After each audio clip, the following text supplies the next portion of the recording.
ये जो जगह जगह चल रहा है सर कि हमने जो अटैक किया उसमें से एक मिसाइल उनके न्यूक्लियर कमांड सेंटर के पास गिरी, कुछ लोग कह रहे हैं कि कुछ लीक भी हुआ, तभी यूएस भी डर गया, पाकिस्तान भी डर गया। आपको कितना यकीन होता है जनरल जैनी इस पर? जय हिंद मानक, ऑलवेज अ प्लेजर आपके साथ डिबेट करने में। वो इसलिए कि आपके आमने सामने बैठ के थोड़ा सच बोलने का मौका मिल जाता है। Thank you very much. देखिए, पहली बात तो ये न्यूक्लियर साइट जो ये किराना हिल्स के बारे में आ रहा है, व्हाट्सएप पे आ रहा है, कुछ फोटोग्राफ्स भी आ रहे हैं कि हमने उनको न्यूक्लियर साइट को मारा है, या जो एयर बेस है वहां न्यूक्लियर साइट के पास में उसको मारा है और थोड़ा सा लीकेज हुआ है और थोड़ा सा रेडिएशन फैला है। एक और भी खबर आई है कि इजिप्ट से एक हवाई जहाज आया है जो वहां से कुछ एक मटेरियल लेके आया है, मैं नाम भूल रहा हूं, ब्रोमो या समथिंग की कोई गैस होती है जिसका के न्यूट्रल ये रेडिएशन को खत्म करने के लिए वो गैस इजिप्ट से आई है जी। लेकिन मैं एक कॉमन मैन होने के नाते इन व्हाट्सएप यूनिवर्सिटी के खबरों के ऊपर मैं बिल्कुल विश्वास नहीं करता हूं जब तक कि कोई पुख्ता इसके ऊपर में अथॉरिटेटिव इंफॉर्मेशन ना आ जाए। हाँ। तो ये तो रहा न्यूक्लियर का। दूसरा जो आपका पहला सवाल था, न्यूक्लियर क्या हमने ये जो है न्यूक्लियर डर के मारे या न्यूक्लियर थ्रेट के वजह से हमने सीज फायर किया है, इससे मैं बिल्कुल भी सहमत नहीं हूं मानक जी। क्यों?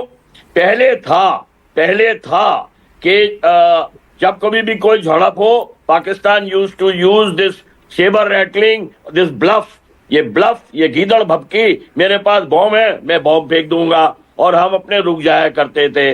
जब पार्लियामेंट का अटैक हुआ, पूरी इंडियन आर्मी जो है मोबिलाइज कर गई। 7 महीने लोग बनियान को हवा दे दे के पसीना पोंछ के बॉर्डर पे बैठे रहे हमारे जवान, और कुछ नहीं हुआ क्योंकि ये गीदड़ भपकी काम कर गई। अब वो गीदड़ भपकी काम नहीं करेगी मानक, क्योंकि जब हमने सर्जिकल स्ट्राइक मारा पाकिस्तान ने कुछ नहीं किया। चलो, सर्जिकल स्ट्राइक तो पीओके में था, हमने बालाकोट ठोका। बालाकोट तो पाकिस्तान के अंदर है, उन्होंने कुछ नहीं किया। तो इससे क्लियर हो गया कि वो न्यूक्लियर वेपन नहीं यूज कर सकता। लेकिन इतना कहने के बाद एक स्ट्रेटेजिक एनालिस्ट होने के नाते मैं ये जरूर कहूंगा कि डर अभी भी है। क्यों? पाकिस्तान के पास में टैक्टिकल न्यूक्लियर वेपन्स हैं। टैक्टिकल न्यूक्लियर वेपन्स का मतलब है लो ईल्ड, 1 KT 2 KT, छोटे ईल्ड, जो कि वो स्ट्रेटेजिक टारगेट दिल्ली, बंबई, कलकत्ता नहीं, सामने के front line troop, front line bridges, front line concentration के ऊपर फायर कर सकता है। इसकी डर हमेशा रहेगी। क्यों? जबकि के मुल्ला मुनीर जैसा पागल आदमी जो जिस किस्म का भाषण उसने 16 अप्रैल को किया है, क्या आप उसको विश्वास कर सकते हैं? क्या? बिल्कुल भी नहीं कर सकते साहब, कभी भी नहीं कर सकते। ठीक है जैनी साहब, जनरल जैनी, मेरे पास टाइम कम है, मैं चाह रहा हूं आप ये सीज फायर पर अपनी राय जरूर दीजिएगा। आपके हिसाब से सीज फायर का टाइम सही था, ये रुकना चाहिए था या और आगे जाना चाहिए था? मेरे राय में देखिए, इससे पहले मैं 10 सेकंड लूंगा।